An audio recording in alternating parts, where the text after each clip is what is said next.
Kyle Thompson. And you're listening to General Intellect Unit. And this episode, we're going to be talking about accelerationism. In this one, we'll be kind of introducing the notion itself and taking a look at some material that gestures in the direction of a left-wing accelerationism, which is maybe sort of promising. So yeah, this is like, this stuff's a real mixed bag, right? Like, I think there's some really promising and interesting ideas in here. There's a lot of stuff that's also just kind of peculiar to the 1990s. And some of it doesn't even really make sense, you know? Right. Yeah, it is absolutely a mixed bag. I think we've had a lot of sort of going back and forth on the topic, even just preparing for the show. But definitely interesting. Yeah, it's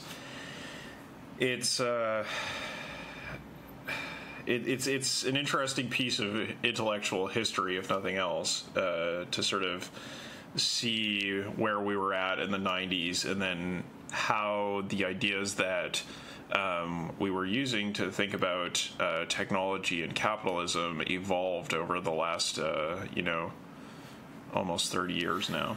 Yeah, pretty much. And so to kind of nail it down a little bit more, we're going to be looking in this episode at three articles or pieces. One is going to be an article from The Guardian of, I think it was May of last year, titled Accelerationism, How a Fringe Philosophy Predicted the Future We Live In. The second article is by Mark Fisher. It's Terminator versus Avatar, Notes on Accelerationism. And then the third piece is called Accelerate, a Manifesto for an Accelerationist Politics by Alex Williams and Nick Srnicek, which I think is from 2013. And there's a sort of rough chronology here of the kind of well, we're going to go through it in terms of the general ideas of accelerationism, where it came from, where it went. Fisher then introduces some pretty interesting critiques, and then we sort of get to a crescendo with the manifesto. But yeah, it's we should probably just get into it and introduce the sort of idea itself. And I think this is interesting because it's a term that still comes up quite a bit, but I've found that a lot of the ways I see it be brought up are kind of misreadings, or are kind of not incomplete readings of the idea. And fundamentally, and I'm kind of reading from the Guardian article here, that accelerationists argue that technology, in particular computer technology, and capitalism, in particularly its most aggressive and global variety, should be massively sped up and intensified, either because it's the best thing for humanity or because there's simply no alternative, which is a rather bold statement. Right. And oftentimes both, right? Yeah, right. That is certainly a position one can take on this stuff. But there's also a kind of a consistent theme as well of the notion that people could control the economy or technological process is illusionary, right? That if you think you can control this stuff, you're fooling yourself, which I think is definitely not something we're into. That seems to me as a rather silly position, but it's kind of a consistent theme in a lot of this sort of reading until you get to the proper left. I think the thing is that left acceleration departs from that position and instead says that no, well, you can subject this stuff to human rationality and to collective control and also sort of make it go faster and faster. But that's actually kind of a minority position really in the thing. So I guess I definitely want to bring up these distinctions, right? Because it's actually part of the contemporary discourse around accelerationism, so much as it even exists. But people tend to break it down into left, right, and unconditional, where right-wing accelerationism is that we should accelerate capitalist development for its own sake because, capitalism, woohoo, awesome. Unconditional is this sort of, I think, rather silly sort of thing of well, we should accelerate anyway because it's like a supposedly apolitical position, which I think is ludicrous. Right. It's the... Oh, yeah, it's that kind of STEM centrist position. I'm just an engineer. I don't care about politics. But technology is cool. Yeah, definitely. There's a lot of that. Yeah, that kind of that apolitical sort of, or supposedly apolitical stance, because if you pretend to be apolitical, you're being political. Yeah, it's the Werner von Braun approach to accelerationism, right? Yeah, it's like, exactly. I don't care who's launching the rocket as long as it goes up. As long as there's a rocket, yeah, and it goes up. But then, like, by contrast, like, left acceleration would be that, yeah, we can accelerate and subject the process to human direction and rational control, which we'll get to at the end with the Accelerate Manifesto. But there's also this kind of really daft sort of, it's not even a position, but it's a sort of interpretation I see around the internet of like, oh, look, here's this awful thing that's happening in the contemporary world. We should accelerate capitalist development so that it destroys itself. It's like a Passadist sort of position, you know, and it's like it's just pure and absolute nihilism, which... which, again, you know, the accelerationism of the CCRU was not that far away from, right? I suppose it was pretty close to that. But the sort of crucial point is that I feel like a lot of that use of the term accelerationism is something that is said out of despair, whereas original sort of accelerationism in the 90s was something that was often spoken of in terms of enthusiasm and excitement. It was like an investment in acceleration as opposed to a resignation to it. Yeah, definitely. That's a very key distinction. But yeah, so like, I mean, in the sort of history of this strain of thought, like one of its big themes is that it is a sort of vibrant and kind of exciting, you know, sort of way of thinking, or like it is very attractive, even when it is also like very obviously quite dangerous. It also seems to draw people in. It has a kind of you know, bad boy appeal. You could say. Like when I was reading some of this stuff, and particularly the stuff with like Nick Land and the CCRU, I just couldn't help but have the word edgelord echoing in my fucking mind constantly. You know, it is like, you know, I feel like the CCRU is like the ship that launched 1 million edgelords into the internetosphere. Yeah. But like, yeah, and like sort of moving on a bit in the Guardian article, like, yeah, this is like simultaneously quite dangerous. Like, it's like, I mean, the Italian futurists who turned out to be massively fascist sort of got like really into this sort of stuff as well, and like, there's a clear precedent in futurism, right? Like that. Like, you know, surprise, surprise, Nick Land ended up becoming a huge fascist. Mm-hmm. Like, wow, what a shocker. Right. So there's a very dangerous current in this, right? Like that kind of, because it depends, like, which part of it you invest in, right? Like, it's, for, like, Land's thing was kind of interesting in that, like, yeah, he ended up going very far right wing, but I think it's really interesting when you get right wingers who are like unapologetic about this sort of thing. He's like, yeah, like capitalism does destroy human society, and that's great because I hate humans. You know, like it's right. Unmasked, which is completely. It really reminds me of like Ernst Jünger, who was sort of he was a war hero, a German war hero from the First World War, and a kind of colleague of Heidegger's. And, you know, whereas Heidegger was very much like, oh, modernity is terrible, therefore we need Nazis to eliminate it, you know, in his early sort of Nazi phase. Jünger, because of his experience on the battlefields of the First World War, became convinced that, like, you know, this shit was awesome, right? Like, you know, the guy who went into the meat grinder of the First World War and, like, the massive industrialized, mechanized violence and killing and destruction of that conflict, and was just like, yeah, like more, like the extremely metal interpretation of World War I, right? And like Actually, and even though he was like an intense conservative, at times ended up supporting the Soviet Union because he thought it was more dehumanizing and mechanically destructive than the Nazis. Like he was just like, yeah, like the Nazis, like they're just not serious enough about this whole dehumanization thing. God, that is a scalding hot take for that guy. Wow. Yeah, no, it was like he refused to fight for them or support them or anything because he just had, I don't know, and like they couldn't do anything about it because he was a war hero, right? So yeah, very very strange man, and definitely of a kind with accelerationism. I would say he's very much a precursor to that kind of mentality. Yeah, wow. that's a hell of a precursor. But like, yeah, that's definitely the theme here, right? Like in at least some of these sort of strands, right? Like, and I think like we're about to get into more of the sort of like the actual sort of chronology. But like, I think before that, like it's worth pointing out that like this is like, like accelerationism is weird because it was a thing for a while.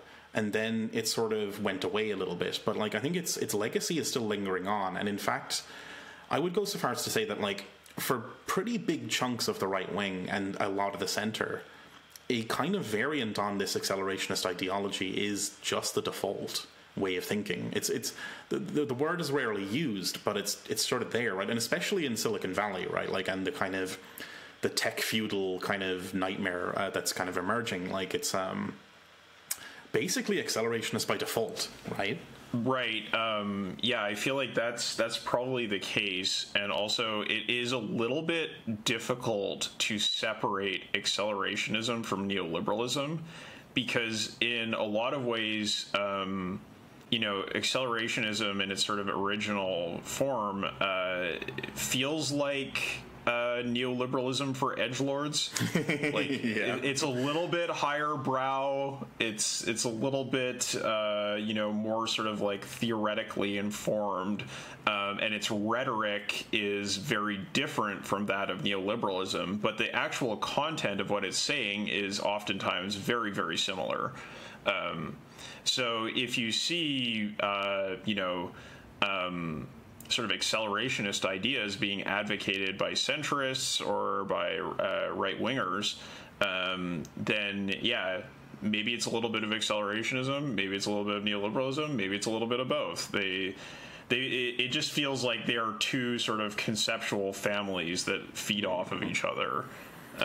Well, yeah, and like we're about to see pretty soon with the CCRU that, like, yeah, it's like a lot of the root and or the place where this stuff really took off from is basically just sort of neolib kind of worship, and yeah, it just rolls from there. But to kind of nail it down in the beginning, though, I mean, like there's this sort of assertion that, like, yeah, like Karl Marx is essentially the first accelerationist in many ways. Like that, like you read the Manifesto and you read Capital, and it's like, yeah, okay, like the constant revolutionizing of production, the mutation of social conditions, and the kind of frenzied pace of capitalist development is just kind of inherently accelerationist, right? Yeah, that idea that capitalism has a liberatory side to it, which is so core to the Communist Manifesto, is very much the precursor to accelerationism. And like when for example Marx spoke out in favor of child labor, right? That feels like it's very much a accelerationist kind of position, where he said, like, yes, it is perhaps not so great that children are working in factories. However, it's going to give them an education into the sort of structures and life of capitalist modernity, and therefore it's better than the alternative of them sort of wasting away on their own or whatever, or being the wards of the Salvation Army or something like that. Yeah, but like those kinds of extreme positions, which I guess weren't as extreme at the time because the discourse about childhood was very different at that time. nevertheless do sort of smack of accelerationism. And with Marx, we can kind of see one of the key distinctions between like different strains of sort of accelerationist thought, that like for Marx there is a eventual breaking point where quantitative change becomes qualitative. Right, that like you would develop, capitalism would develop the productive forces to a point at which revolution would take over, and then those same productive forces would be under social control.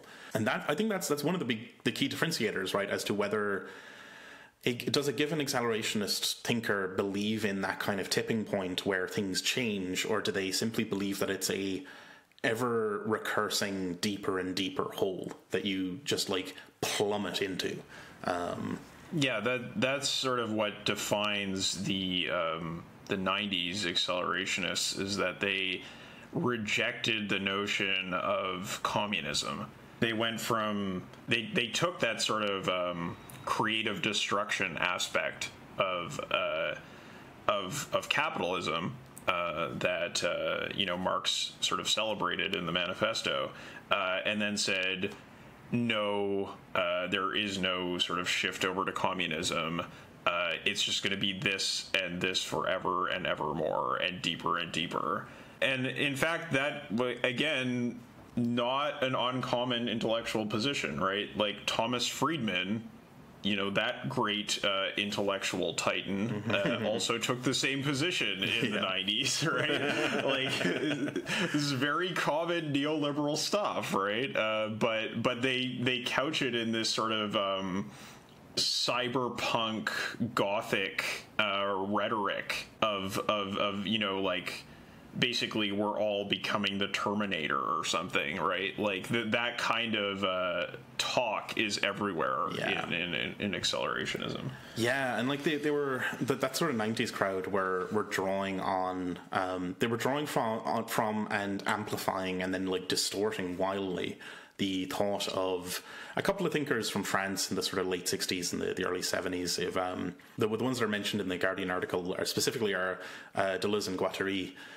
with their book Anti-Oedipus, and is it Jean-Francois Lyotard who wrote Le Bit and L'Economy, which I'm led to believe is a remarkably bitter book. Like, it is just like a very hard read because it's just so scathingly horrible and such. But like, crucially, like Deleuze and Guattari kind of like outline this sort of notions of like these words that will come up again and again, like deterritorialization and reterritorialization, which bear some explaining. And like I'm in this position of like I've spent the last couple of months trying to read Anti-Oedipus and bounced off it and instead read a For Dummies guide to Anti-Oedipus.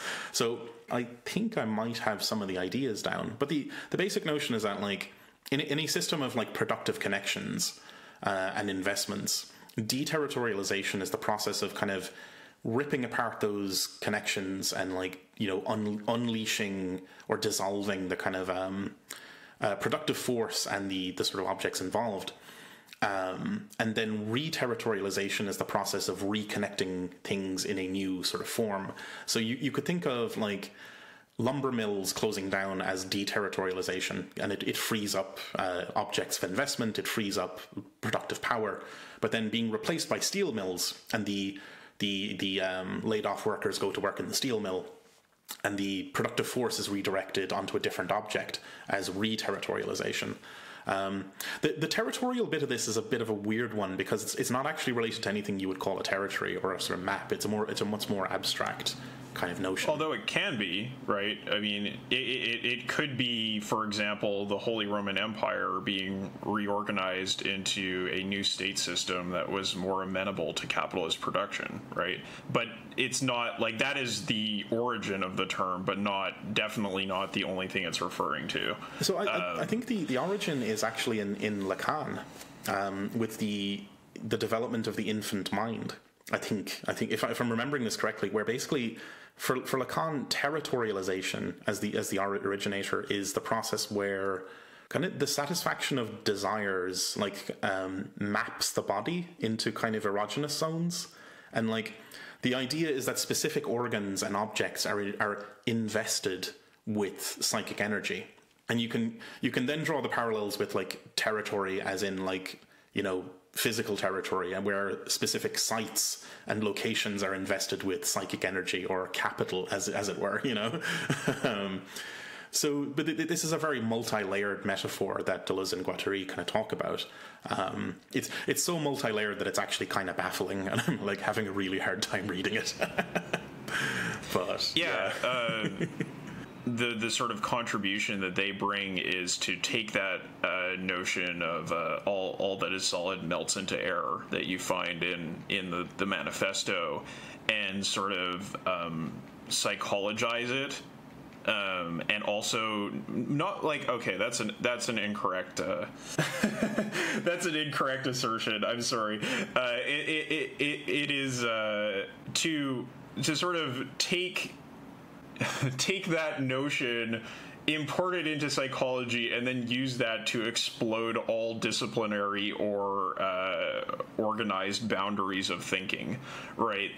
That there is no real distinction between the psyche, the political economy, the geography, the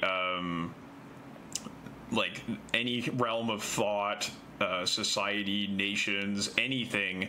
It can all be thought of universally in terms of this notion of deterritorialization and reterritorialization. So, I mean, the point is, though, is that although Deleuze and Guattari themselves were attempting to explode all sorts of boundaries and get at this completely non-organized, rhizomatic world, what they described as sort of a characteristic of capital is that it would reorganize the world after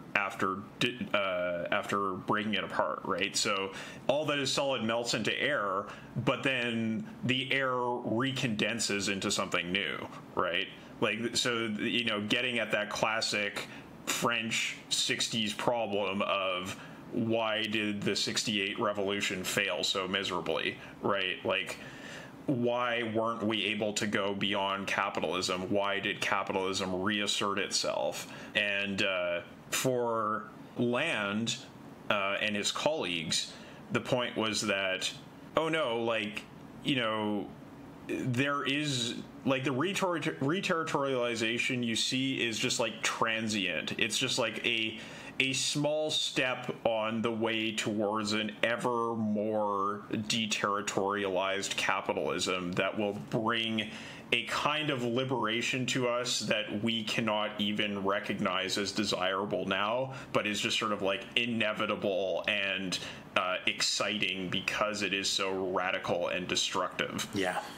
Oh yeah, that was absolutely his thing. And but by Land we mean this guy Nick Land, who was a lecturer at Warwick University in the 90s. And this is where the works of Deleuze and Guattari and Lyotard and these kind of guys kind of languished for a while in the Anglophone world, but Land got really into it. Or just simply weren't translated, right? Yeah, that's actually in the article. That was it.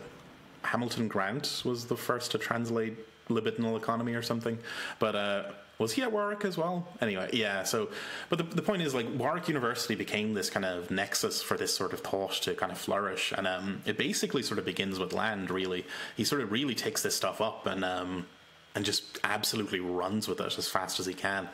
And yeah, it's he produces a lot of work, and his sort of thing is that he saw civilization just accelerating into Armageddon, that kind of ever increasing disorder, ever increasing atomization, ever increasing digitization, and just fast crash.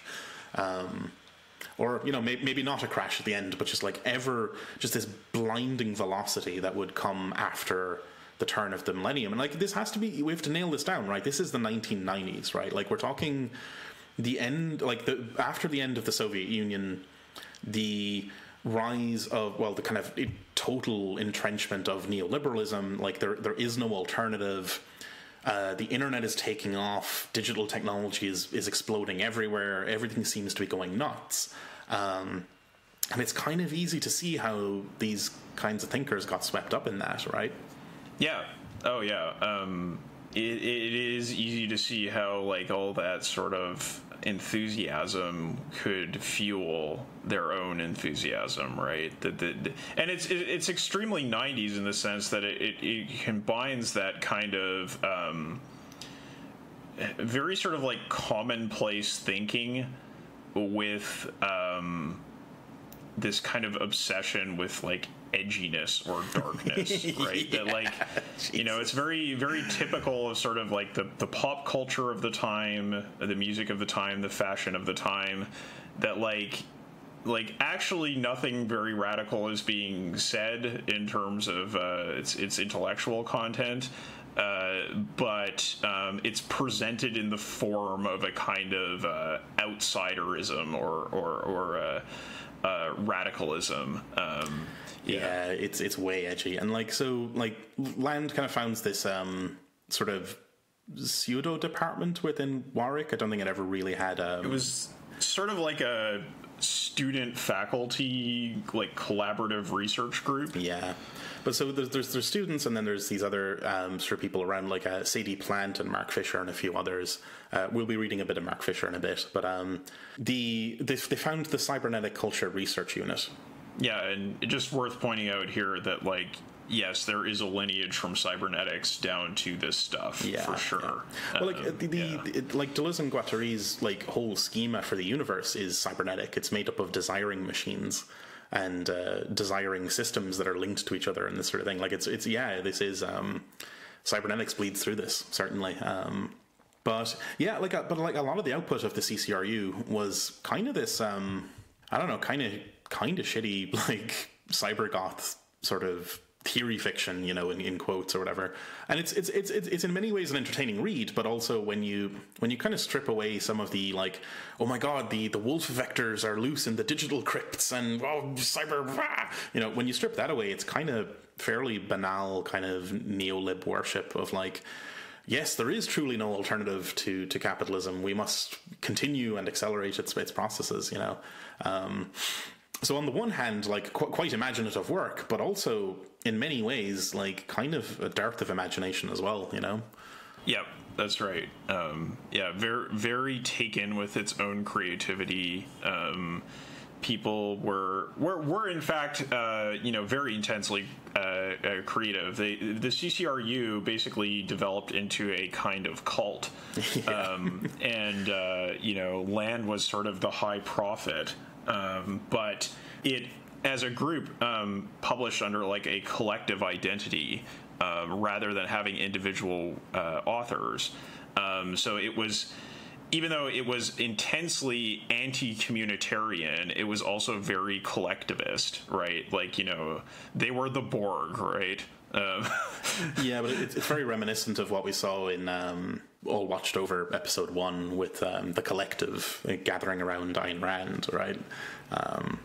Just not individualistic at all. Like, that wasn't part of their rhetoric. They weren't interested in individualism. A lot of the internet libertarianism that you see in the 90s echoes some of the things they're saying, although it tends to be much more optimistic. But they absolutely do not have the homesteading on the digital frontier or the sort of individual genius. That classic quote we got in All Watched Over of the guy saying like I was the protagonist of an Ayn Rand novel. Like that is absolutely not what is going on here. The same sort of enthusiasm for capitalism, but like. This is the Borg versus Ayn Rand. Yeah, right. But like that does get a mention in the Guardian article where like it seemed that there were for that sort of late 90s kind of time frame there were kind of two visions of the future. The mainstream one being the Californian ideology that we know and love, but the other one being the Warwick ideology. You know, this much darker. Much darker one. And I think there's a quote here from Sadie. This is much more like where the Matrix came from, right? Yeah. That's a good touch point, actually. Yeah, that's really this reeks of the Matrix. But there's a really good quote here from I think it's from Sadie Plant, that like we wanted a more open, convoluted, complicated world, not a shiny new order. That this was messy, chaotic, dark sort of techno future stuff, as opposed to the homesteading on the digital frontier, right? That was yeah, and like they were writing frantically. They were all hopped up on meth. You know, it's what eventually drove Land nuts, wasn't it? You know, yeah, they were you know, going out clubbing all the time. Yeah, there's some absolutely crazy accounts here of like the university would stay open pretty late, right, and they'd be working all day and like collaborating and all this sort of stuff, and then they would retire, shower. Yeah, like they'd be washing themselves in their offices, right? Like, and then they would go to the student union bar and just party it up there and like constantly talk about theory, and then after that was done, they'd retire to their homes and stay up all night listening to jungle music and working on writing, and then do it all again the next morning. Ooh, yikes. Right, and another thing that's like really characteristic of what they were doing was that they were really engaged in like that jungle scene, sort of outside of the academy. Like they were very much like hated within the university itself, and also were always looking for ways to sort of reach out of the university, right? And so. You know, some of them went on to be like start like electronic music labels and stuff. Like it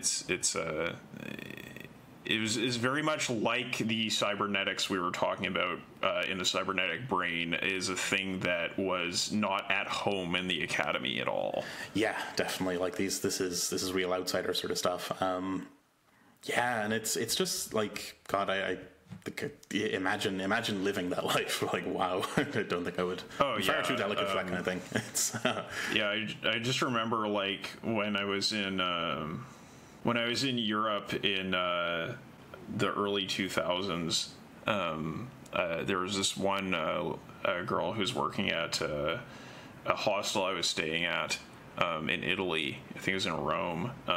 She was British, and yeah, it was just not really all there anymore, you know, like just like probably lived that life. just was just like, yeah, wow, okay, been out partying many nights.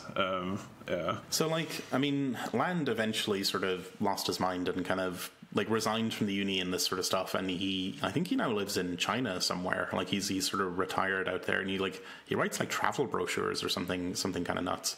Land now sort of like disavows basically anything before that psychotic break, right? Like he doesn't consider that to be the same person at all. And yet there's an obvious through line if you read the actual work. It's actually quite clear that there is a through line through it. Yeah, there's a lot of continuity.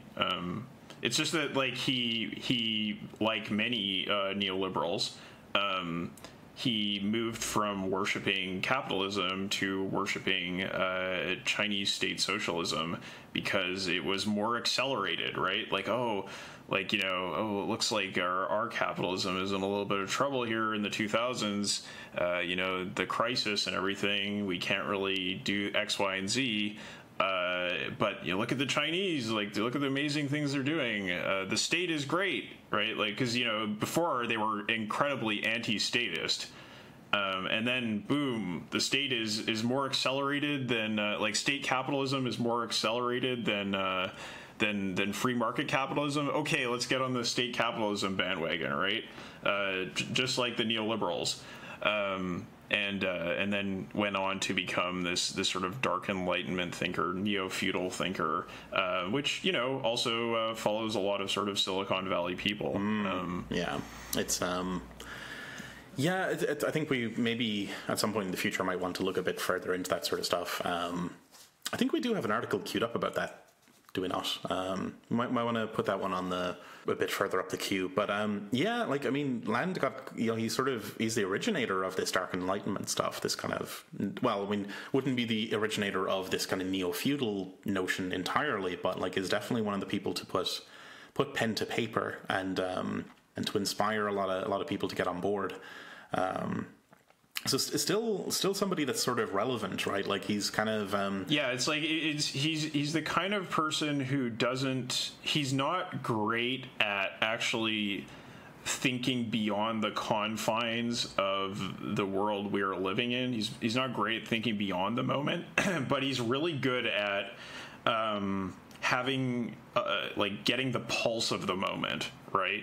Like, it feels like the CCRU stuff is, like, very expressive of the 90s moment. And it feels like the Dark Enlightenment stuff is very expressive of our current moment. Like, the current tendency is towards, neo-feudal capitalist hell world, right? And he's just like, oh, yeah, like, okay. Like, he's at the leading edge of that. Worryingly so. Yeah. But I mean, it's also heartening that his predictions have always been wrong, right? Like he's great at telling what's going on and like what sort of the zeitgeist is, but he doesn't really have a whole lot of value as a predictive thinker, which is at least I take some solace in that. Yeah, I mean it's good when your sort of enemies aren't particularly sort of bright in that kind of regard. But like there's a dreadful irony in this though, that like I tried to read one of his like collected fucking works. I think it's called Fang Denumina thing. But like one of the things that stuck with me was that apparently one of the consistent themes of Land's work is a desperate desire to kind of make contact with the outside, like to find a way out of the current moment and to contact the beyond. But there's a kind of a bizarre irony in his inability to do it. Well, but he was obsessed with Lovecraft, right? Yeah, exactly. He's all into the Cthulhu tentacles and stuff. But I think it's just kind of, it's weird that he's he's the thinker that wants so badly to get outside of the current moment and is also consistently unable to do so. It's that's right. It is a wonderful irony. He is a character larger than life. What a guy. Can you imagine like a parallel timeline in which like he didn't drive himself insane with drugs and now just like writes for the Times or something? He's just like another fading academic. I don't know if that was ever in the cards. Right. His destiny was mapped out from the beginning. What a man. But well, like with I suppose that's pretty much all we need to talk about for the Guardian article. And we're missing a lot of detail. Actually, they do go into the history of the CCRU, which is worth reading. And this will all be in the show notes anyway. But if we move on to the second article from Mark Fisher, who was a contemporary of Land and worked with them at the CCRU and at Warwick Uni. He's got this article, Terminator versus Avatar, Notes on Accelerationism, which is quite interesting in that, like, the most interesting part of it is that it introduces a critique of Land's whole way of thinking. But it begins in this really interesting way where he touches back to Lyotard's libidinal economy. And the kind of, like, the thing here is that, like, Lyotard sort of makes the assertion that, like, the English unemployed, like, actually, or, and the workers actually kind of enjoyed being subjected to the brutality of capital, right? Like, and the demolition of their organic bodies and the anonymity of the, like, new council estates and such, and that, like, and the drinking themselves half to death and such, and that, like, no one would go back to the pre-capitalist relations, like, given any kind of choice, right? Yeah, it's very much more the preserve of middle-class intellectuals to engage in that kind of nostalgia. Yeah, definitely. And, like, but even, like, I think Fisher points out here that, like, even that nostalgia is within the bounds of capitalism, right? Like, and he gestures towards the film Avatar, in which you have that, like, the blue-skinned sort of primitivist, nice stuff, right? But, like, this protagonist wants to live like them and to commune with them and this sort of thing. But literally the only way he can do it is through advanced technology. that like teleports him into the other body, meaning that like his nostalgia and his desire for this pre-capitalist authenticity is still captured entirely within the horizon of capital. That it isn't a way out, in fact, you know. Yeah, and you know, that's Avatar being very self-referential, right? Yeah, because the only way you can look at it is through those 3D You can only glasses. experience the work through your 3D glasses in the movie theater. It's like, you know, this is the most cutting edge at the time cinematic experience, right? I worked in cinemas when that came out. I was a projectionist for those weird couple of years, and that was actually kind of fun. Like that was the first time seeing it, I was like, wow, that's actually kind of cool. But the gimmick wore off when I had to staff the fucking place for the following week, right, where everyone was in to see it. Well, that is very telling, though, right? Like, it's like you have this, you know, mediated experience of high technology nostalgia for the noble savage and their life, right? But then it quickly becomes tiresome, and you're on to the next search for the next commodity. Yeah, just go home and play Quake instead. Goes. Just like, I don't know, that movie almost felt like so... It just felt so wide of the mark. Yeah. It was never a good movie, right? Like, it was, as a visceral experience for a one-off, it was fun, but, like, it wasn't... Yeah, no, like, the Neato technology was neato, but the message and just the mode of presentation and everything, it felt so wrong. Like, it, you know, if you want to look at... directors who are successful in conjuring up that nostalgia, like, you know, you go look at like Miyazaki, right? Like, this is way like a much more sophisticated and intelligent reactionary. That is an excellent way of referring to him. Wow, that is good.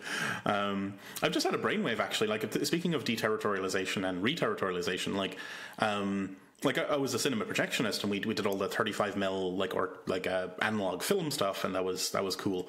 But in preparation for Avatar, we started chucking those machines out and re-kitting the place with the digital 3D enabled stuff. And that only lasted a couple of months before we were all sacked because we were no longer necessary. Oh, it's so good. I think I love Avatar as like a historical cultural artifact much more than I love it as a film.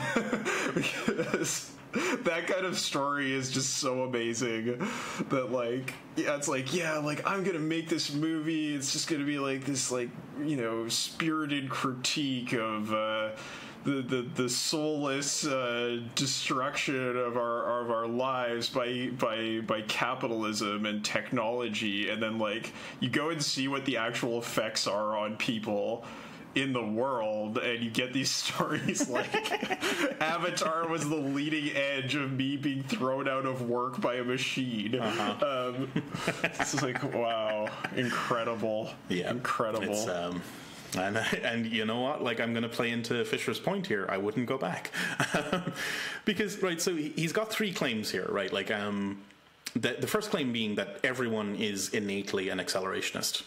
The second claim being that accelerationism has never properly happened, and the third being that Marxism is itself accelerationist, which I think we've already really established. But the dwelling on the first one, that, like, I think he's kind of right, that, like, if you don't want to go back, like, authentically, right, like, and standing still has no appeal to you either, well, what's the last choice, right? Like, forward is the only way, right? Well, I feel like I would say maybe the alternate position is the one of saying stop. Right, sure. I feel like there absolutely is that, like, alternate impulse, which can be it can be manifested as nostalgia, but it can also just be like terror, right? Yeah, just like reaction, like the shipwrecked mind, just wailing, stop, halt, no further. So I don't know if everyone's an accelerationist. I think I've definitely met people in my life who, for the most part, are not accelerationists. They can sometimes be like sort of persuaded into that mode of thinking by the need for a job or some gee whiz new invention that like kind of surprises them. But like I've definitely met people like hippies who live out in the countryside and like are just like they just kind of hate everything modern, even though they're forced to participate in it, and generally are like, nah, like we don't want anything new is just too much. So I do think that those people exist, but I mean, Mark Fisher, definitely a fan of hyperbole. Yeah. And he's not entirely wrong, right? No, that's the thing. Like I think if you squinted it, he's more or less got it on the nose. Because I mean, who would go back, right? Like I mean, as I was reading this, I was even thinking with like even myself, right? Like I grew up in a sort of rural context, which I more or less definitely wouldn't ever go back to. Like there is like I think he points to Lyotard's bit about like the anonymity of the cities and such, and I was like, yeah, like 2 thumbs up. I fucking love it. Like being like where nobody's sticking their nose into your business. Like that's absolutely a thing I could never go back to. Yeah. And again, it's very much echoing Engels. Mm-hmm. Just and Marx and Engels talking about the idiocy of rural life and how we need to like just seeing those potentials and the possibilities in the kinds of life worlds that capitalism can build, and it's very similar for me in a sense that I've just gone through an absolutely hellish week. I didn't know if I'd be able to make it through the work week because it was just so many things in so much volume. Like I feel like that's sort of the classic work schedule of today is you're doing 6 different jobs and you're in crunch in all of them at the same time, right? That feels like very much of this moment, this form of capitalism we are living in. But even as I was like desperately struggling to maintain my capacity to function as a human being, there definitely were moments in that week where I was like enjoying my work and enjoying the variety of my work. Like there are very clearly ways in which even in the most miserable sort of capitalist exploitation, we can find pleasure in it, right? Yeah. Or we can at least find pleasure in the sort of results of it. And like this is the thing that like it sets up a sort of a problematic for accelerationism, or just for I think any kind of analysis of the contemporary situation. That like, yes, capitalism or this process we are living under does produce alienation and atomization and all this kind of horrible shit that we in one breath disavow. Like we don't want to be atomized, we don't want to be sort of deterritorialized in this kind of way, and yet in many other regards we kind of love it, like that, no one's going to give up their Netflix, Right. Yeah, and I feel like it is very much a love-hate relationship, right? Because like most of the week, I was just like, I want to die, right? Like it was not a positive or happy experience, but there were sort of pleasures to be found in it, and I remember like listening to journalists, games journalists, talking about covering E3. Right, which is a sort of a similarly hellish crunch experience, and being underpaid, absolutely, being exploited, absolutely, going through alienating experiences of just like talking to a sales guy after the 16th time you've talked to a sales guy that day. Absolutely. But they still do talk about the sort of pleasures they find in the event, right? In the work. And I think you can find that throughout sort of, the different types of labor that you get in capitalism. It's not all love and roses, and it's not ultimately very satisfying, but it is something that continues to draw us in, right? Yeah, and I think like one of the watchwords there is pleasure, right? Like, because Fisher's back to, like, I mean, Lyotard's book is titled Libidinal Economy. Deleuze and Guattari are writing about desiring machines, and like it's kind of like the writers of that kind of of that milieu were placing desire and sort of libido first as the anchor point for the rest of their kind of ontology to be built upon. And it's possible, I think Fisher's trying to gesture in this direction, that like perhaps like centering desire in our politics is perhaps fruitful as well. That like we do in fact want better living conditions. We want more like streaming video and you know, like in some ways more of this anonymity and more fluidity in our lives, and that like it might actually be fruitful to kind of center that sort of stuff.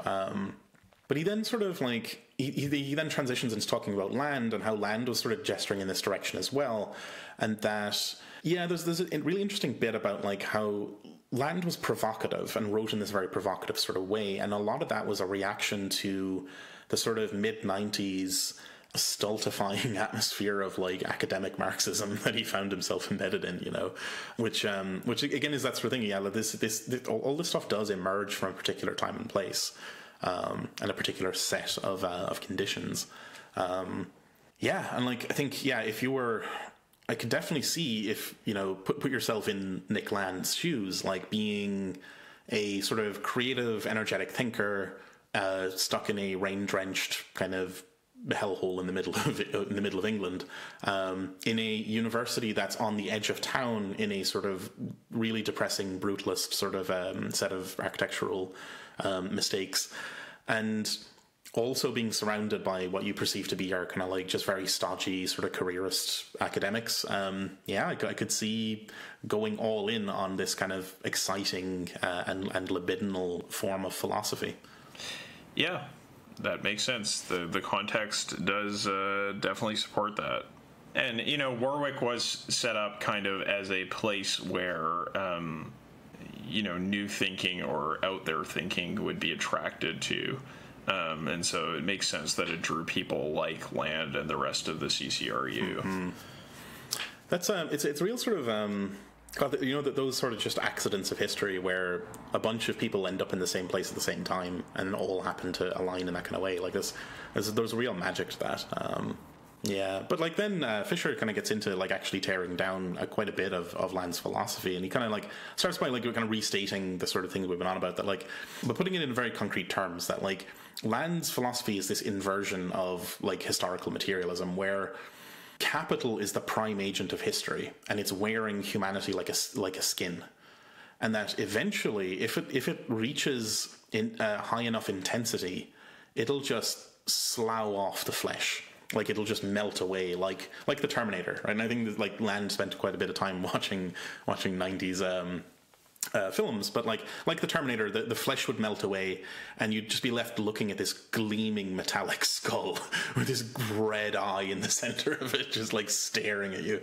And like, but like Land also kind of like combines that with this notion like that, like, again, like the Terminator, that like Skynet is constructing itself by altering the past. Like it's kind of an artificial intelligence gravitational field beyond history that's pulling humanity towards itself, you know, into the future.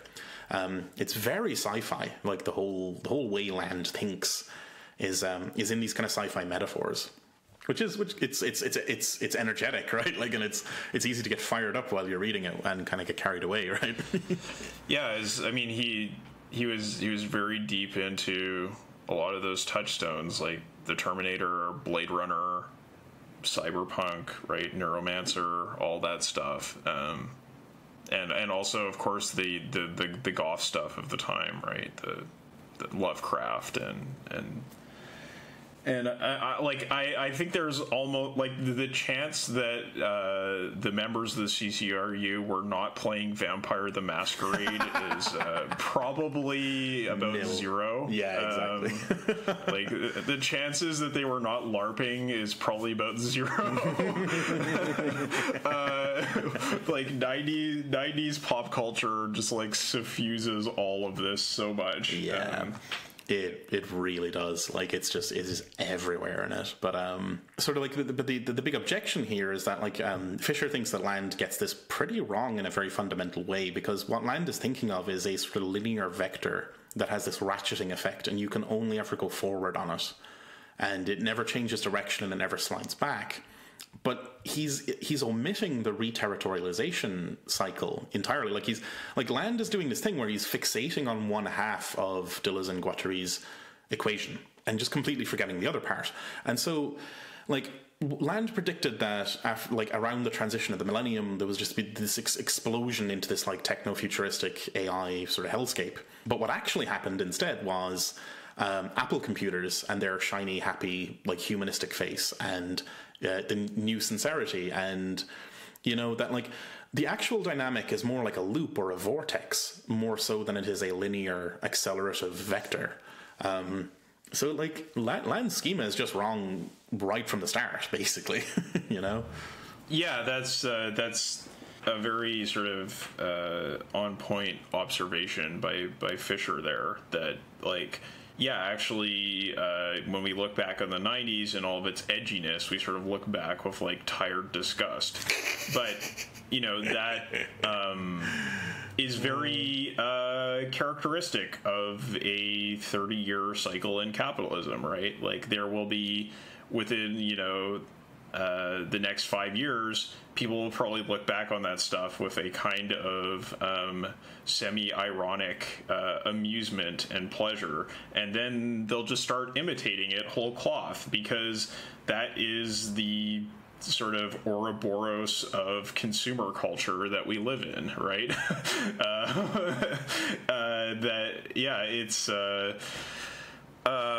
So I mean, yeah, he's absolutely right that like the reterritorialization means that like situating yourself in a particular moment of capitalism and projecting that in a linear manner forward into the future is just really wrong-headed, and those. It's like, it's really interesting in the case of like Apple, and in the case of sort of like the rise of like twee culture and all that kind of stuff. The way in which these, like that sort of like dark techno-capitalism can be replaced by something ostensibly much more caring, but really just represents the same sort of ongoing trudging along of capital accumulation. Yeah, and like the capital or the machine is never able to shed its mask, right? Like the mask is intrinsic to the machine, right? Like it's the Land's mistake is in even conceptualizing those two different things as like actually separate, right? That like the unfortunate sort of thing is that like humanity and capital are deeply entangled within each other and are like the same thing at their core. That like it's not the case that the Terminator is able to simply rip off its silicon covering and reveal itself. And yeah, like there's a way of thinking this reterritorialization stuff as well, that like even when there is some drive towards innovation and to disruption or whatever, the sort of Silicon Valley kind of terminology is, there's also a drive to revalorize past investments, right? That like there's like in other words, like capitalism can't allow itself to go off the rails, because to do so would be to destroy all previous investment in a way that would be just sort of inimical to the thing, right? Like it's you can have a certain amount of disruption, but not so much that it would actually change the world, which brings us back to our stuff about, like, when way back at the start of the series when we were looking at of flying cars and the declining rate of profit, right? Like, that capitalism is actually quite conservative. Like, I mean, there's a mythology about it being disruptive and innovative and amazing, but like, it's actually kind of stodgy when it's left to its own devices. Right, and that's the sort of main point that Fisher is bringing up here, right? Is that, you know, there's a dissatisfaction with capitalism that he brings back, which is, again, a thing you get in Marx, right? That, Marx was the sort of greatest exponent of this stuff, right? Of this kind of accelerationist, creative destruction thinking.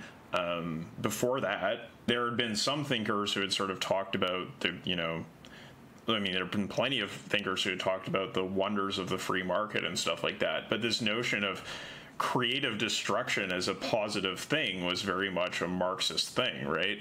And yet Marx was frustrated, right? That, like, it didn't go far enough, right? It didn't make meaningful changes in the ways that it needed to, and Fisher's just sort of bringing back that critique, right? Whereas Land was just sort of asserting the what is it, like, the first and second chapters of the Communist Manifesto. Fisher's kind of mentioning the rest of the document.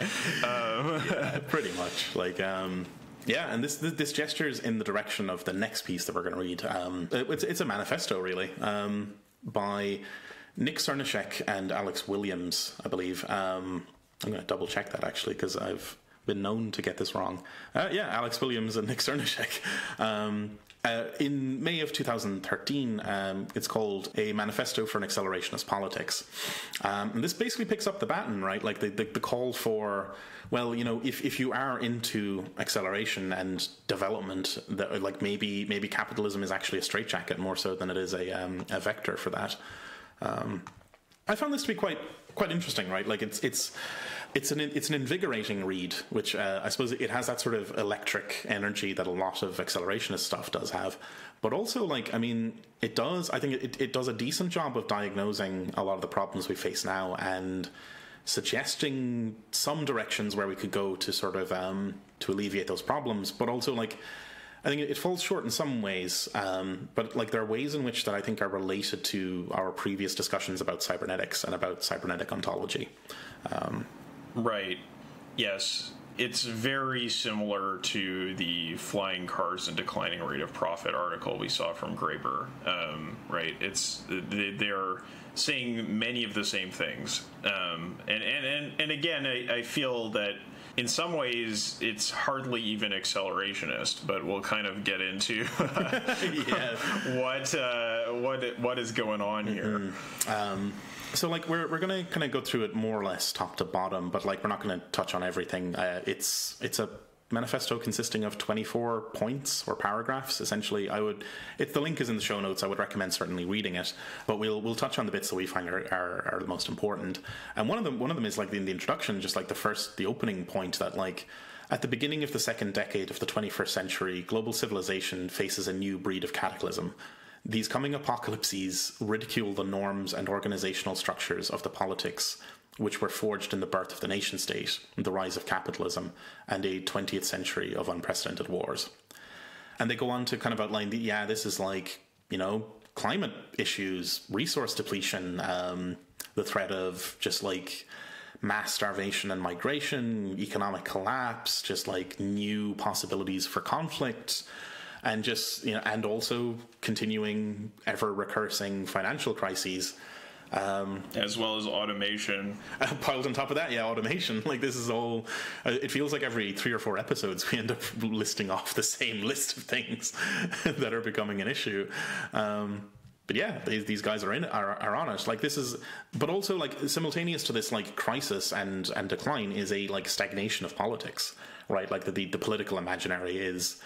Has shrunk, like, the horizons have shrunk to a hula hoop, essentially. Like, there just is no horizon at all for like our current political systems and our current, like, political parties to actually engage with any of this stuff in a productive way. So a bold opening, very bold, you know. Right. Yes. And then they give you a little bit of sort of a brief history of neoliberalism and sort of the inadequacies of neoliberalism, right? And then finally, or sorry, not finally, but they continue on to talk about the inadequacies of the left, right? That like how the left often falls back to a notion of a return to Fordism or to Keynesianism, Fordist Keynesianism, I guess you could call it, and how that is like completely inadequate. And then beyond that, sort of the failings of the South American quote-unquote 21st century socialism, right? The sort of red wave or pink wave that happened in the turn of the century, and how it hasn't really been able to articulate a like widespread or fundamental opposition to capitalism. Yeah, and like I think this is another sort of recurring theme for us on the show, and like less. I mean, we're maybe at risk of being accused of punching left all the time, but like, I mean, these are fair points, right? Like, but they finish up this initial section with the statement of the objective, which to generate a new left global hegemony entails a recovery of lost possible futures, and indeed the recovery of the future as such. And yeah, I because like if you don't, it kind of leaves the whole fucking game to be played by the right, you know. Like the upsetting thing is like the neo-reaction guys and the fucking Land and his crowd of neo-feudal assholes. They have a future, right? Like they do in fact have an imaginary for a future that is actually kind of depressingly likely to come about. I mean, they're kind of winning the game, really. And like, I mean, if we're not able to posit any kind of alternative, let alone a positive alternative, well, goddamn, like it's basically their game, you know. Yeah, it's like you know, I'm sure like our potential future overlord Elon Musk on Twitter, you know, expressing his deep emotional angst at being targeted with this blasphemous or slanderous label of being a billionaire, is you know, really he's really feeling a lot of angst right now, I'm sure, but nevertheless his class of ultra billionaires is winning. Like it feels like it's a real clown show up there, like, you know, like a lot of like just kind of a mess, but it's like every year the wealth keeps accumulating in fewer and fewer and fewer hands. It's like even if like they are not strategic geniuses, and even if they're generally now looked on with much more scorn than they were, say, 10 years ago, it nevertheless remains the case that they just keep getting richer. Yeah, as daft and guileless as they are, like they just keep winning. It's so yeah, I mean this here is a call to arms, right? Like that, like we've kind of left really needs to get its shit together. And I mean, like, so contemporarily there are promising sort of starts, you know, but I mean it's kind of inarguable that we're quite a way behind.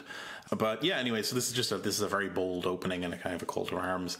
And then the sort of middle section is about this kind of like, well, you know, that like if any system has been associated with ideas of acceleration, it is capitalism. But that's kind of a false conclusion in a way, because like we're getting back to Nick Land and his sort of you know, notion of the sort of linear vector or whatever, with its ratcheting effects. But that for Land, this is an undirected, and this is like kind of what we're getting to with that unconditional acceleration stuff in quotes. You know, that like this is undirected. It's presumed that if you let this thing off the leash, it'll just like do the right thing and move forward. But what it kind of actually is, it's like a bottle rocket that's just sort of gone off course and is just kind of zipping around the place in a kind of undirected sort of way. Yeah, well, I think that this is a really actually quite important article. It might be worth reading some of it. It says However, Landian neoliberalism confuses speed with acceleration. We may be moving fast, but only within a strictly defined set of capitalist parameters that themselves never waver. We experience only the increasing speed of a local horizon, a simple brain-dead onrush rather than an acceleration which is also navigational, an experimental process of discovery within a universal space of possibility.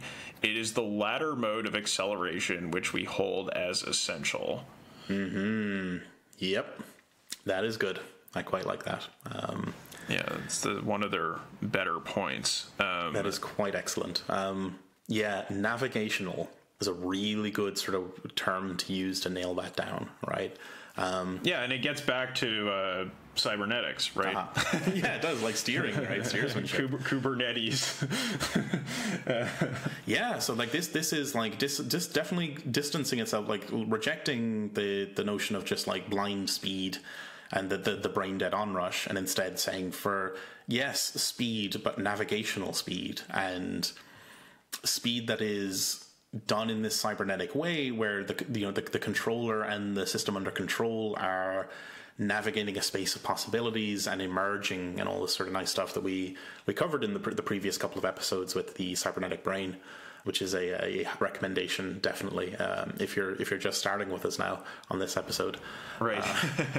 But yeah, this is good stuff. This is a good way of formulating it, and it also touches back on Marx, right? Like that, like again that distinction between like is it just an unconditional, ever recurring sort of acceleration, or does it have some kind of tipping point where human control and sort of direction and navigation can be brought to bear on the process.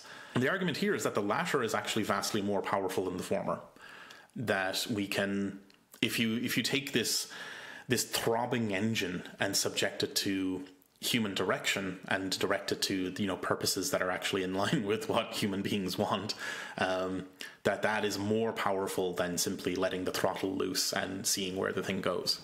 Yes, because the thing kind of tends to drive itself in circles, right? Mm-hmm. Yeah, like if anyone's ever lost control of a lawnmower, you know what tends to happen to them, right? Like, but no, they do get into this sort of this is neoliberalism, right? And it has this.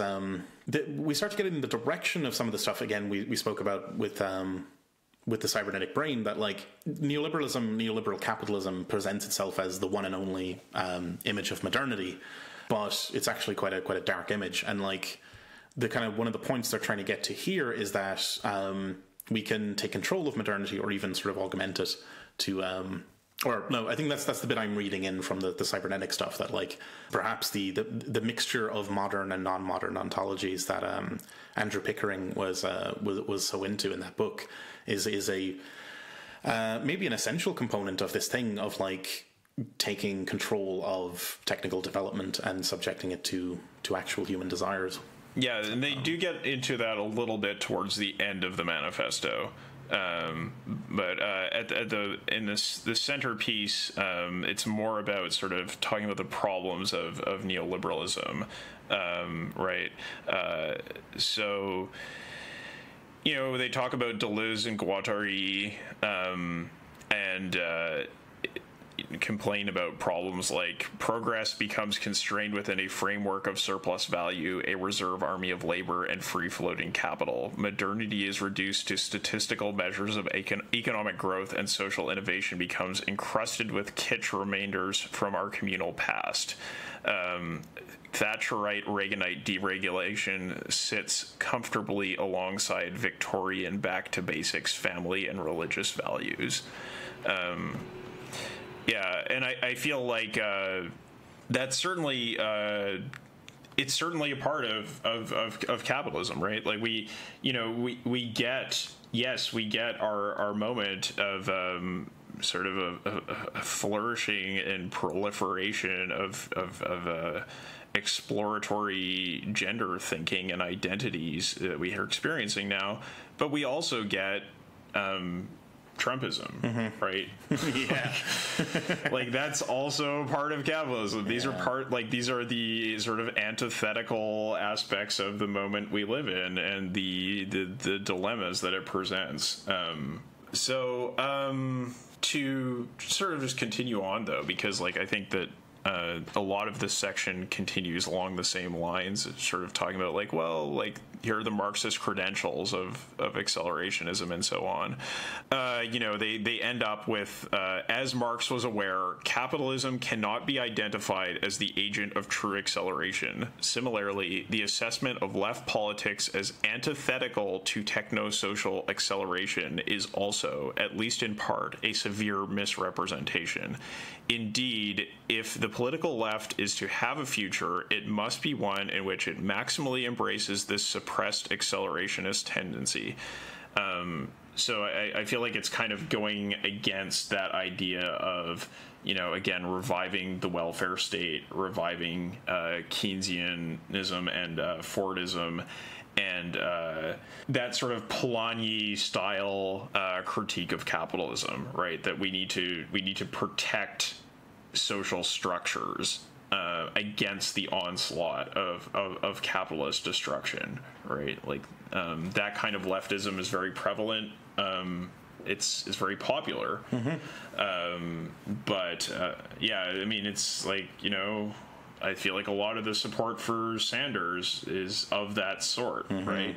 So it's almost like a kind of like left reaction in a way, like yeah, totally. Yeah, just depressing. Yeah, because it's very just because you're a socialist does not mean you're a Marxist, right? Yeah, and like exactly. this manifesto is sort of underlining that distinction. These are it's not automatically the case that all socialists are Marxists, and in fact, there is in the history of Marxism a lot of sort of quote unquote Marxism that is a lot closer to Lassalle than it is to Marx, and I think this is kind of criticizing that sort of socialism of like, we need like a strong state that is going to protect society against the onslaughts of capital. Yeah, it's good. So like it kind of the next section then after that is just the kind of getting into more positive stuff in the sense of actually positing what to do. Although in some ways it's sort of light on specifics of what to do. It's kind of like this is making gestures and sort of it's light, but it's a lot better than what we got out of Fisher. Like we didn't talk about that very much in the Fisher piece, but like he's extremely vague on what his alternative to land looks like, and it feels like this is a lot better thought through than what you get in that Fisher article. I think there's certainly a difference in that. Like I think the Fisher article suffers from being a blog post as opposed to like a fully fleshed out article or an essay, and this I think that the manifesto does it gleams for having been crafted as a manifesto, right? Like it's every sentence and every paragraph is kind of like seems like it's very well crafted to get its point across. And I mean they're wanting to like where they're kind of like railing against some of this kind of like sort of folksy localism that can be found in a lot of left politics, and instead thrusting at preserving the gains of late capitalism and going beyond its value system and its governance structures, and to like it's very much bursting out of the constraints of capitalism. And so this is like this gesturing into the kind of direction of our like fully automated luxury space communism sort of stuff like that. The way out is through, out, and beyond is what we're kind of trying to get to here. 100%. That is what is on the agenda here.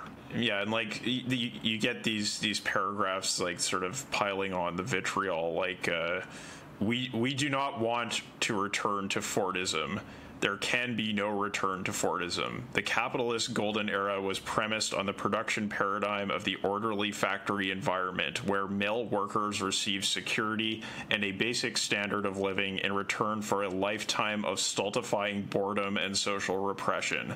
Such a system relied upon an international hierarchy of colonies, empires, and an underdeveloped periphery, a national hierarchy of racism and sexism, and a rigid family hierarchy of female subjugation. conclusion. For all the nostalgia many may feel, this regime is both undesirable and practically impossible to return to. Yeah, strong. It's a very strong statement. Very strong.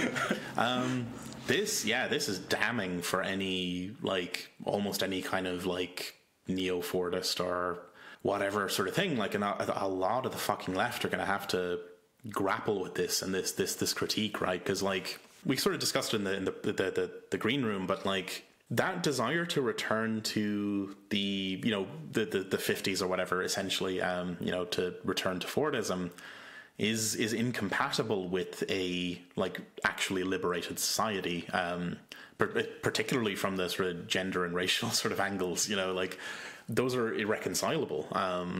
That the fluidity of gender and the breaking down of old prejudices and old structures of oppression is kind of predicated on this liquefying force that is within capitalist development, in a way, right? That, like, the deterritorialization, that, like, the atomization and the smashing down of structures has some really positive effects when it smashes down patriarchy.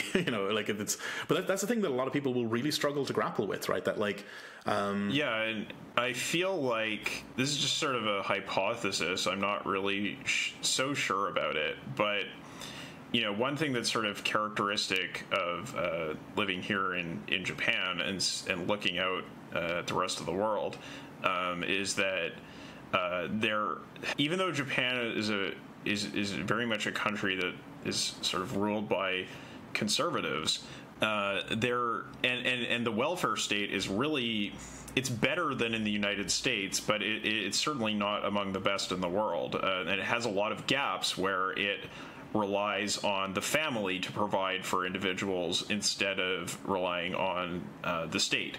And even with those limitations, I feel like Japan is a country that is very much on board with this idea of protecting society, right? Protecting the social structures, right? The Polanyi style critique of capitalism, I feel like, has a lot of purchase here. And even as there has been neoliberal economic reforms that have certainly destabilized a lot of people and shaken up the family and all that kind of thing, like, I don't want to underplay that at all.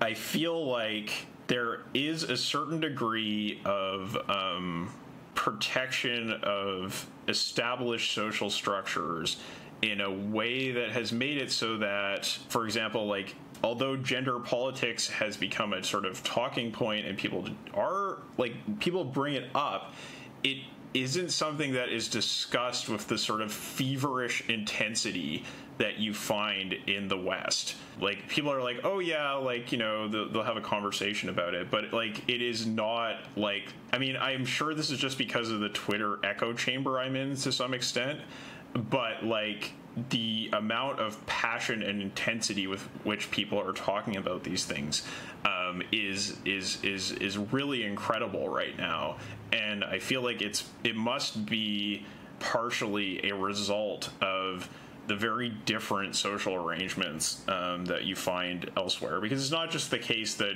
Japan is insular. Like, yes, of course, Japan is insular, but some things find their way in, right? Yeah. Like, yeah. So, I mean, I don't know. That's kind of my thinking on just an example of how different capitalist configurations can produce different sorts of discourses and identities in the way that Deleuze and Guattari were trying to outline, right? Yeah, definitely. It reminds me of a sort of a book or a manifesto or whatever that, like, I think we should maybe try and read at some point on the show, but we should also try and get somebody on who's maybe a bit more of a sort of a expert in the subject matter. But it's called Xenofeminism, a manifesto for a politics of alienation, I think.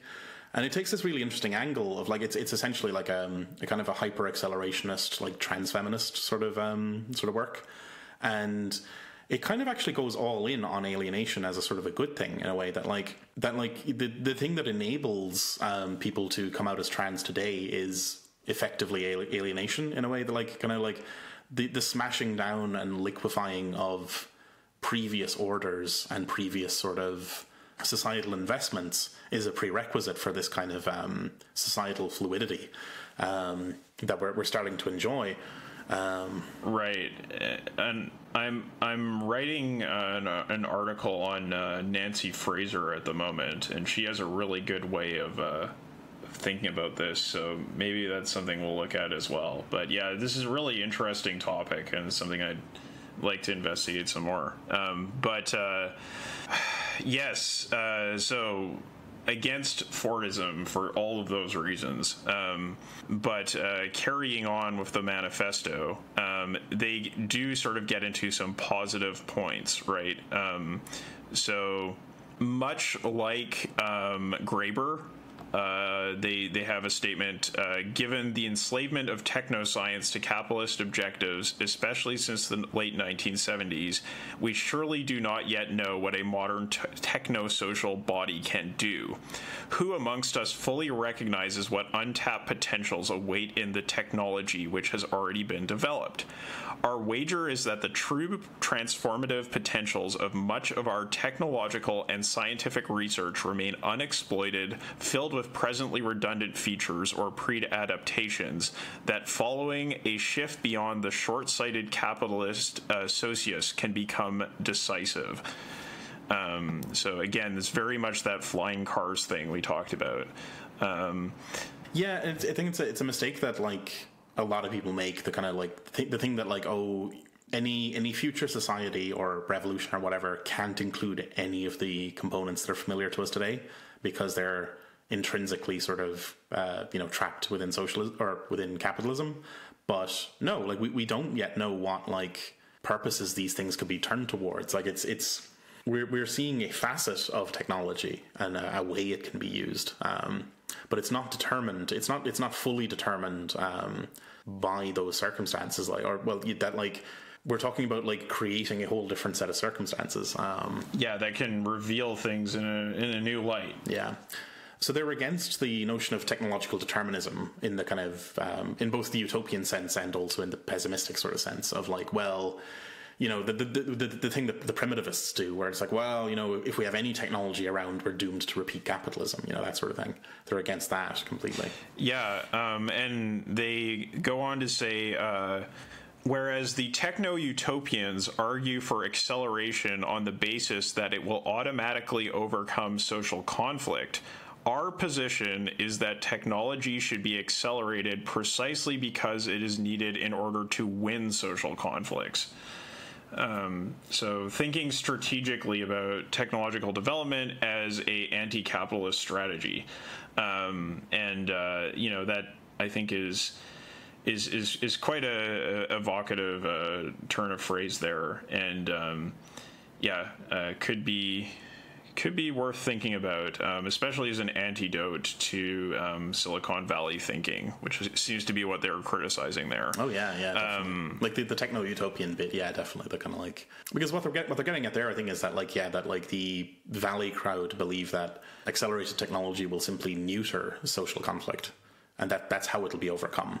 Whereas, for us, we can accelerate technological development to actually win the conflict, not to neuter it. Right.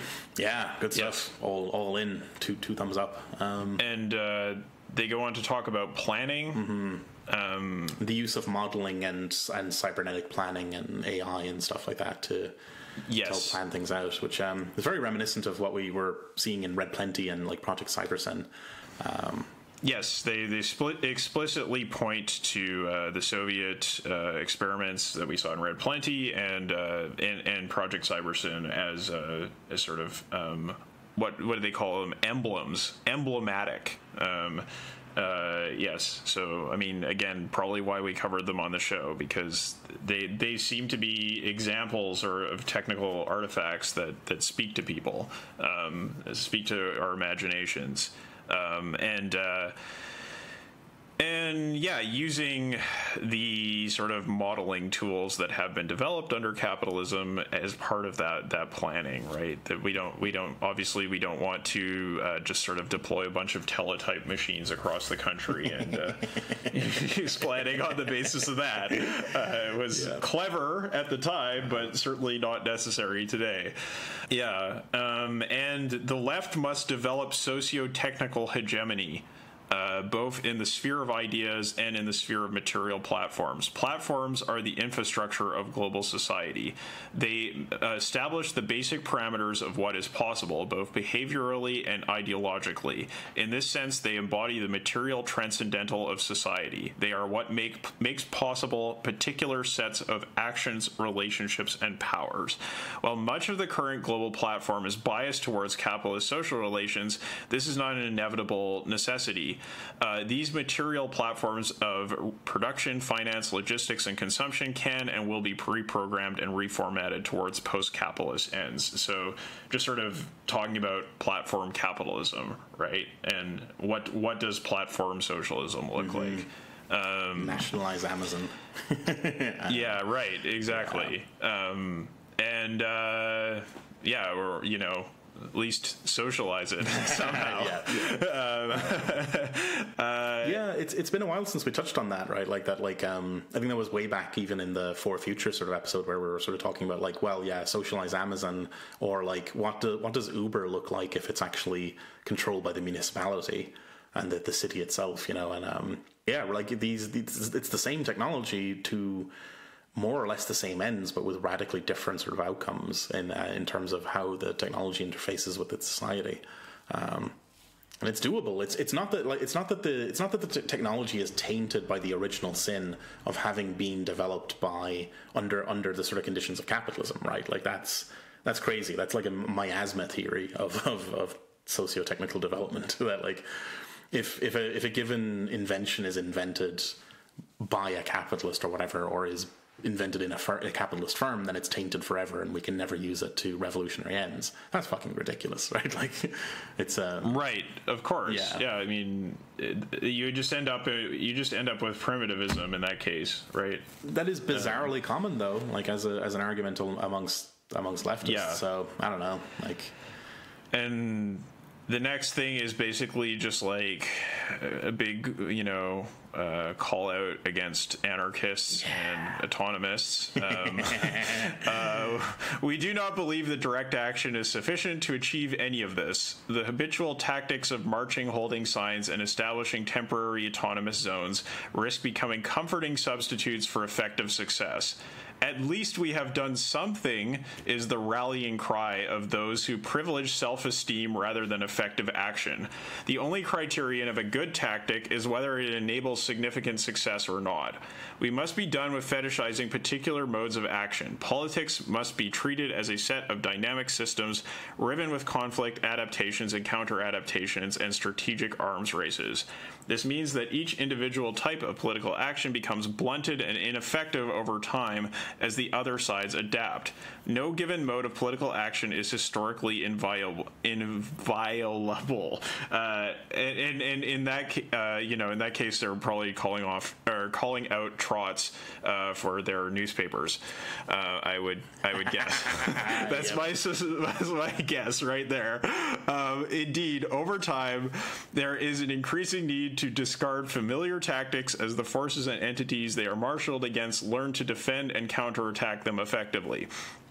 It is in part the contemporary left's inability to do so which lies close to the heart of the contemporary malaise. So, you know, like whatever sort of standard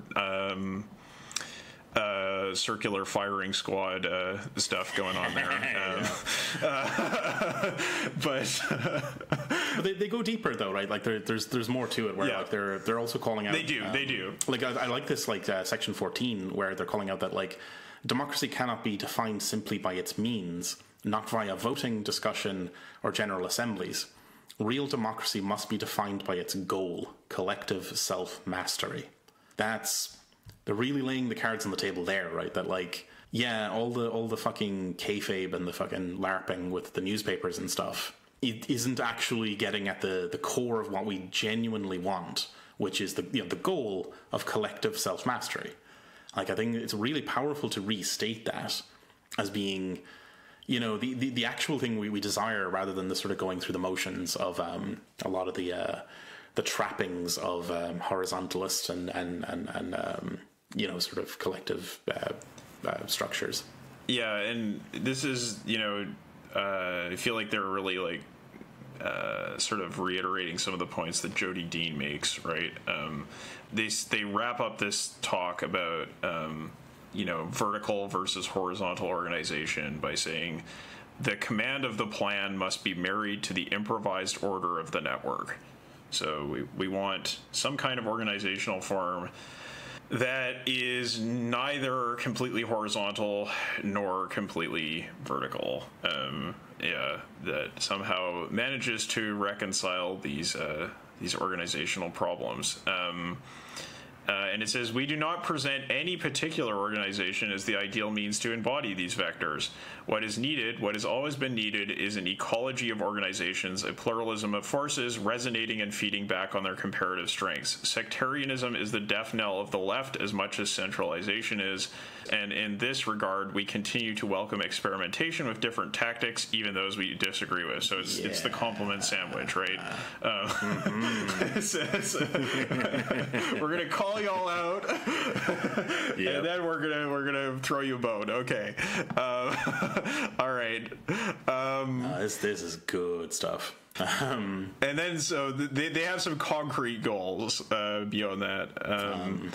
In short, it's kind of like, the developing new ideas and institutions, and secondly, like create essentially new open media, kind of acknowledging that like control of media and like the media channels and how information propagates is a component of class power, and thirdly, new class power, like kind of actually reconstitute an actual proletarian class that seems to have dissolved entirely in the last couple of decades. Yeah, and I feel like out of all of these, I feel like the one that we're doing the best at today is probably the one about reconstituting class power and reconstructing a proletarian identity. I feel like the working class is like class consciousness, working class consciousness, proletarian consciousness is far more developed today and developing today than in any time I've seen in my life. That I'll agree with, definitely. The thing about mimicking the Mont Pelerin Society and coming up with good ideology, I feel like we're maybe so. I mean, that's what this podcast is trying to do. I don't think we're quite there yet. And in terms of media reform, we're just totally fucked. That's kind of my feeling on that. Like we have our enclaves within the platform capitalist sort of media spheres, but like not. I mean, when the strongest left media in the world is what, Jacobin, and it's not a sting on them, right? Like it's the strongest, legitimately the strongest in the world, Or I mean, like there's people fighting the good fight, and like the amount of people on Twitter calling out Twitter is like there are oceans and multitudes. There are legions and legions of Twitter users who hate Twitter. There are endless numbers of Facebook users who hate Facebook. The affect is not the problem, right? Like people, like, I mean, yes, there are centrists out there, and there are right wingers who would just be like, well, no, of course, like my censorship, blah blah blah. But it doesn't feel like we're getting anywhere in actually controlling those platforms. It feels like we're stuck just in our little bubbles of rage, making money for these companies by expressing our rage. I feel like we're in a cul-de-sac in terms of our control of the media, and podcasts like this are just like a small drop in the bucket. I think I hold out some hopes for these sort of new distributed or decentralized sort of protocols that are emerging to help with that sort of stuff. But I don't know. We're not on particularly strong footing with that either. So I don't know. Yeah, it's rough when capital owns all the platforms. But the guys here do mention resources and money, right? Like that has to be a way we turn our attention as well, right? Like yes, and I think, like, getting back to this sort of talk we've had about the open source thing. It's pretty important at this level that workers in those industries and companies be organized, and I think that will be more effective at exerting pressure than like, generally speaking, on Twitter or on other social media. I don't spend a lot of time calling out the platform holder, because I don't know, like, it just doesn't feel effective. It just doesn't feel effective to me. Like, I see people at tweeting, like, at Jack, like the fucking Jack Dorsey or whoever, the founder guy is like, who do you realize you're not speaking to anyone when you do that, right? Like, if even worse, if you just tweet a thing of like, oh, Twitter have gone and done it again. It's like, nobody's listening. Like, nobody gives a shit. Like, it's literally screaming into the void, right? Like, it's it does feel like it feels like, at best, an echo chamber, and at worst screaming into the void. And, like, I don't know. I mean, I don't have the silver bullet media strategy, but personally, that kind of political action just doesn't really. There was a point when I was younger when I did do a lot of posting on Facebook of political stuff, but I feel like that's become the norm. Right. Yeah. Right. Like that. Like the publicity and politics on these platforms has become very normal. Like, it's become a normal thing for them to be political battlegrounds, and adding one more voice to that, it just doesn't feel very effective. It feels like we need to sort of break out of that war of position and find a way to fight a war of maneuver, Yeah, usually when people talk about the war of position, they're pointing to Gramsci and saying, like, oh, well, we need to make these kind of, like, point by point, slow incremental victories within these established battle lines across institutions and society and across civil society. But, like, it feels like we've become so fixated on the war of position and that we forget that, like, nobody in the First World War, which was, like, Gramsci's sort of reference point for this, wanted to fight the war of position. They wanted to fight the war of maneuver, right? Like, it was structurally impossible for them to do so, and there were so many constraints that created the meat grinder of the First World War. But that's not the war you want to fight, right? You want to have a strategic breakthrough. So if at all we can direct energy towards that kind of strategizing and political action, then I think it's a good thing. I don't think constraining ourselves to the war of position because it is a fact and a reality is effective. And I think that's a lot of what this manifesto is trying to say, right? And when it's talking about imagination and future and so on, and criticizing tactics, it feels like they're trying to gesture in that direction of, like, look, like this sort of positional fight over, like, who does or does not get run off Twitter. Like, it matters in the moment, but we can't invest ourselves completely in that approach to politics. Yeah, because it would be a dead end ultimately. Yeah, because again, nobody wants to fight the First World War again. It's just, that was horrible. Like, only Ernst Jünger came out of that and was like, yeah, cool awesome stuff. Let's do more of that. Imagine being that broken. Like, Jesus.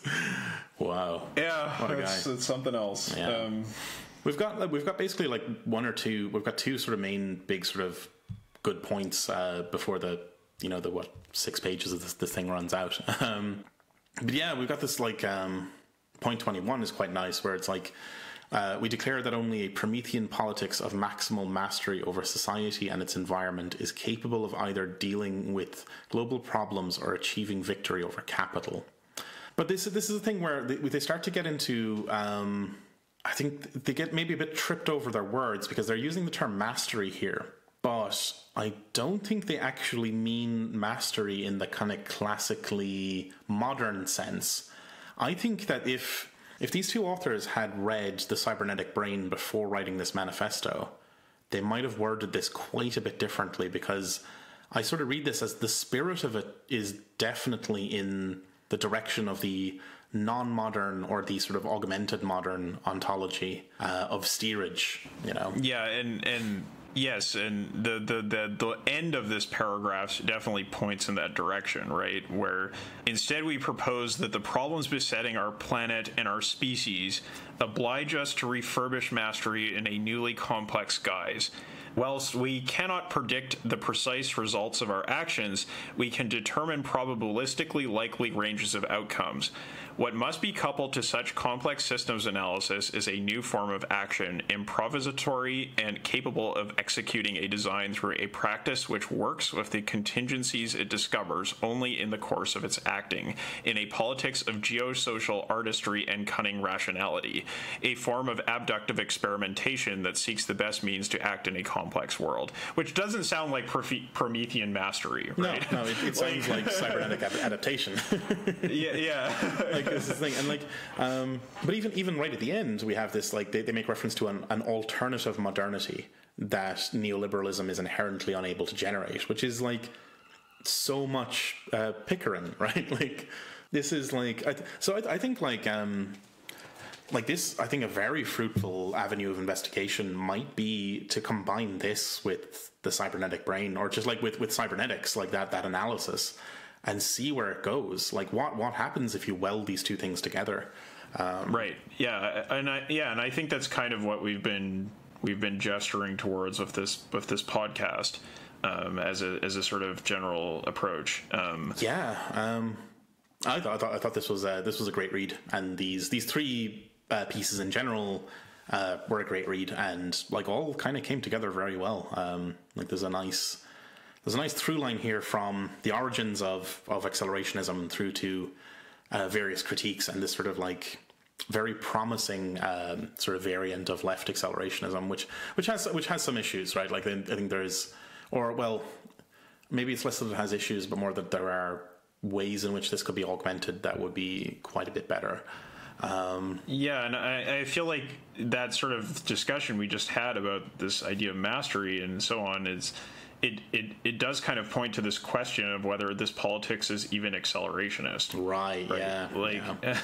Because like, if you're getting into that question of like, you know, the unknown and improvisatory adaptation and viability and navigation, it feels like none of that is really about acceleration in the same kind of like doubling down sense that Land and his contemporaries were really on board with, and I guess the authors have even sort of moved away from the term accelerationism. They have, yeah. They've written, I think, together and separately, and I'm led to believe that a lot of it is basically sort of like of the same tone as this, and like. But they don't use the term acceleration anymore. But I think it's accelerationist in the sense that it's of the Marxian sense of acceleration, right? But not in the Landian sense. And it's maybe not so surprising that they dropped the term then, you know. And it's quite interesting because, you know, we get this whole sort of story that we've told here, and the story begins with Marxism and cybernetics, and in a sense it also ends with Marxism and cybernetics. Yeah, pretty much, right. There's an interesting detour that we went through here. Yeah. But yeah, is there anything else we need to touch on before we wrap up? I don't think so. No, cool. I think that was really, really great reads. I would strongly recommend to the listener to like go through the show notes and actually read these, because they're short. There's 3 of them, but they're short. And they're exhilarating, you know, they're accelerative, which is quite nice. Methamphetamines are optional. Yeah. Yeah. Ooh. I think you might be at risk of going, going as mad as Land did. Yeah. That poor guy. Jungle music also optional. Yeah. Oh yeah. I need to find the most. I mean, I'm sure the listener will have heard it by now, but the most obnoxious contemporary jungle music for the intro. Yes. But yeah. Thanks for listening, though, listeners. It's been good having you along, and it's been good having you along for the whole journey as well. Like, I think it's really gratifying that we get to do this show and to like explore all these different threads and tie them all back together into each other, right? Like, it's becoming a pattern that like basically every piece that we look at touches on more or less every other piece that we've looked at, like accidentally. Like we find that the authors are thinking some of the same things we're thinking, and no, it's been fun, definitely, pulling this stuff together.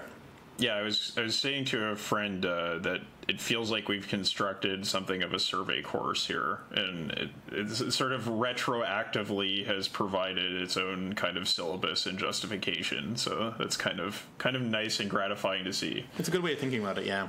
And yeah, I suppose if you appreciate this the series, maybe think about going to patreon.com/General Intellect Unit and throwing us a few bucks a month. Just helps to, I don't know, pay for electricity and hosting and all this other sort of stuff, and keep us alive. Otherwise, you can find us on Twitter @GIUnitPod. We're on Facebook, just search for us, General Intellect Unit, and we're on all the podcasting apps. So if you haven't done so already, subscribe, etc. Or probably the most useful thing actually is, because we want to grow the show's audience, just share us around. If you know anyone that would appreciate this stuff. Yes, I've been hearing, I'm not super connected into our broader audience and who's listening and what the word of mouth is, but I hear from people that the word of mouth is going around, and that is appreciated. So yeah, keep it up, please. Yeah, that would be excellent. But yeah, I guess we'll see you again in a couple of weeks. Yeah, thanks for listening, and goodbye. Bye.